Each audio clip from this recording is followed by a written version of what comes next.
Hello future doctors, welcome back to my channel heal with homeo में आपका स्वागत है। आज हम पढ़ने वाले हैं modus operandi of homeopathic cure, जो कि एफोरिज्म 28 में दिया हुआ है।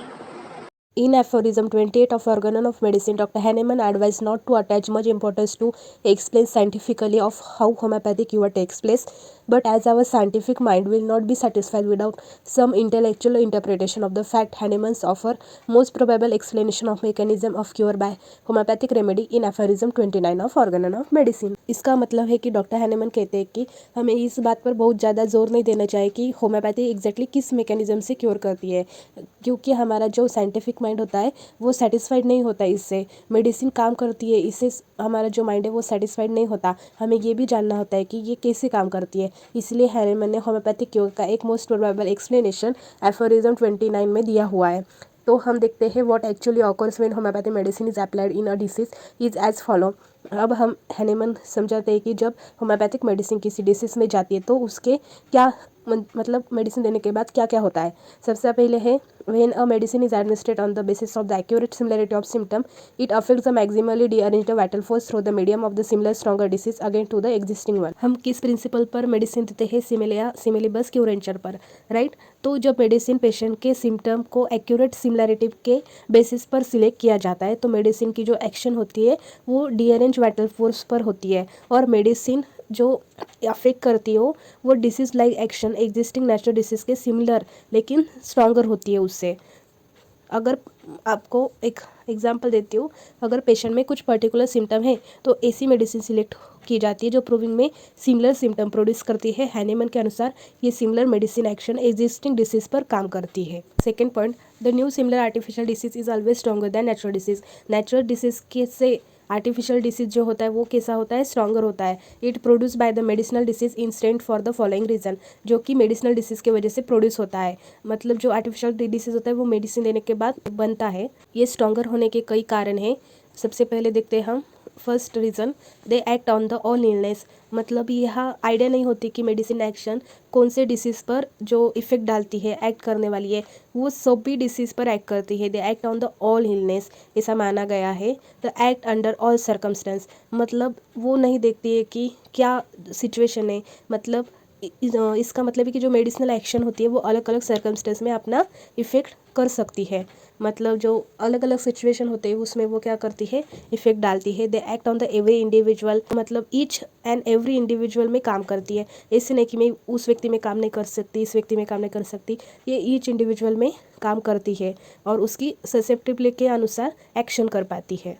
The regulation of the dose is our control, और मेडिसिन का कितना डोज लेना है वो क्या होता है? हमारे कंट्रोल में होता है कि कितना लेना है, कितने पोटेंसी में लेना है। The disease makes the person hypersensitive or very much susceptible to the influence of similar medicine. Because of this, increase the susceptibility. Minute dose of the medicine is sufficiently efficacious to overcome the natural disease. Disease के कारण patient similar medicine influence के against hyper sensitive और susceptible हो जाता है, और इस increase the susceptibility के कारण मेडिसिन की अगर छोटी भी डोज हैनेमन के अनुसार नेचुरल डिसीज को दी गई तो वो उससे ओवरकम कर जाएगा। मतलब उतनी छोटी डोज भी सफिशेंट है to overcome the natural disease. Now we know from our knowledge naturals law of cure as stated in 26 of Organon of medicine that a weaker dynamic affection is a permanently extinguished in the living organism by stronger one of the same kind. जो 26 aphorism था Organon of medicine में दिया हुआ है, जिसे हम natures law of cure भी बोलते हैं, उसमें क्या बताया गया है? जो a weaker dynamic affection is permanently extinguish in the living organism by stronger one of the same kind. अगर दो डायनामिक अफेक्शन है जो कि सेम काइंड के हैं और उनमें एक स्ट्रॉन्गर है और एक वीकर है, तो जो स्ट्रॉन्गर अफेक्शन है वो वीकर अफेक्शन को क्या करेगा? परमानेंटली एक्सटिंग्विश कर देगा।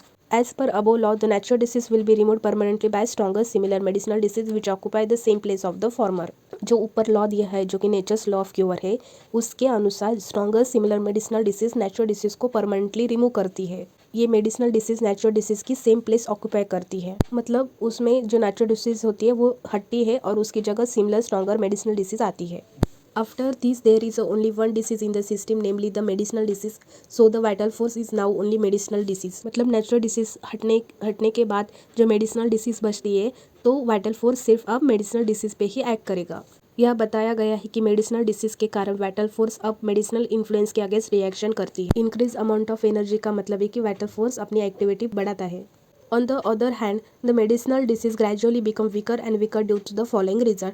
जो मेडिसिनल डिसीज है वो धीरे धीरे से वीक होते जाती है फॉलोइंग रीजन से। सबसे फर्स्ट रीज़न है minuteness of the dose of the medicine, मतलब हम जो मेडिसिन का डोज होता है वो कम करते हैं। And second one is the shorter and fixed duration of action of medicinal agent. इसकी वजह से जो मेडिसिन की जो एक्शन होती है वो शॉर्टर होती है और फिक्स ड्यूरेशन के लिए होती है। As there is a similar relation between drug and disease the vital force in differentiate itself and employs its increase the energy to the extinguish the medicinal disease. क्योंकि drug और disease के बीच जो similar reaction होती है इसीलिए vital force अपनी increase the energy का जो यूज़ होता है वो मेडिसिनल डिसीज को ख़त्म करने के लिए करता है। As there is a similar relation between drug and disease, as it is a weaker, the medicinal disease will come to the vital force to kill, overcome the medicinal disease and enable to again to act normally on healthy body. इसका main concept है कि medicinal disease के बाद vital force उस medicinal influence को overcome करती है और धीरे धीरे नॉर्मल फंक्शनिंग में वापस आती है। It should be noted that natural disease is removed by the primary action of the administered medicine and जो substituted artificial medicinal disease one is the removed by the secondary curative action of the vital force। इसमें बताया गया कि आप एक बात note कर लो, जो नेचुरल डिसीज होता है वो रिमूव किससे होता है, प्राइमरी एक्शन ऑफ मेडिसिन की वजह से। पर जो सेकेंड जो एक्शन मतलब जो सेकेंड जो एक्शन होती है जो कि सेकेंड क्यूरेटिव एक्शन बोलते हैं वो किससे होती है, मेडिसिनल डिसीज पे वाइटल फोर्स की वजह से होती है। Actually, in homeopathy, on account of extraordinary mildness of medicine, the vital force has a mobilized very little effort to extinction of medicinal disease, which very transient, slight and disappear spontaneously। मतलब homeopathy में जो medicine के action है वो बहुत mild है, इसीलिए vital force को मेडिसिनल डिसीज खत्म करने के लिए ज़्यादा एफर्ट नहीं करना पड़ता।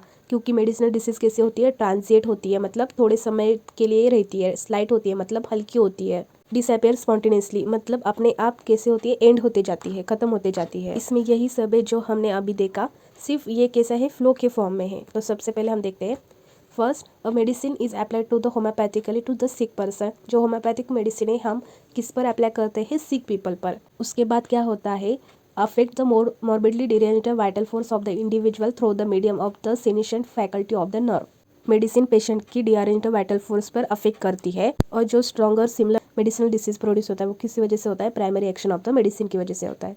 और जो ये स्ट्रॉन्गर सिमिलर मेडिसिनल डिसीज क्या करता है, एक्सटिंग्विश करता है परमानेंटली किसको, जेन्युइन नेचुरल डिसीज को। The vital force is now only medicine disease is remove two ways. अब क्या होती है, सिर्फ मेडिसिनल डिसीज ही बचती है। और इससे हम किससे रिमूव करते हैं, इसके दो वेज है रिमूव करने के लिए। सबसे पहले कि medicinal disease gradually become weaker and weaker due to minuteness of disease and shorter and fixed duration of action of medicine. सबसे पहला वे है कि जो मेडिसिन हम दे रहे हैं उसका डोज कम करना और शॉर्टर एंड फिक्स ड्यूरेशन के लिए ही उसकी एक्शन रखना। सेकेंड जो है वो है secondary curative action of the vital force, जो कि मेडिसिनल डिसीज पे एक्ट करता है। जो कौन करता है, वाइटल फोर्स। इसके हम क्या कहते हैं, secondary curative action. Primary action होता है वो क्या करता है, नेचुरल डिसीज को रिमूव करता है। और जो सेकेंडरी क्यूरेटिव एक्शन होता है वो किसको रिमूव करता है, जो मेडिसिनल डिसीज होता है उसको रिमूव करता है। Now vital force is free from both disease, from all disease vital force is enabled to regain healthy vital operation. The organism thus perfect health is restored. अब क्या होगा, जो अब वाइटल फोर्स में जो दो डिसीज होते हैं वो medicinal disease and natural disease वो दोनों भी नहीं है। अब क्या हो गया, वाइटल फोर्स फ्री हो गया फ्रॉम ऑल डिसीजेस। तो ये क्या करेगा, अपनी जो हेल्थ है वो क्या करेगा, रिस्टोर करेगा।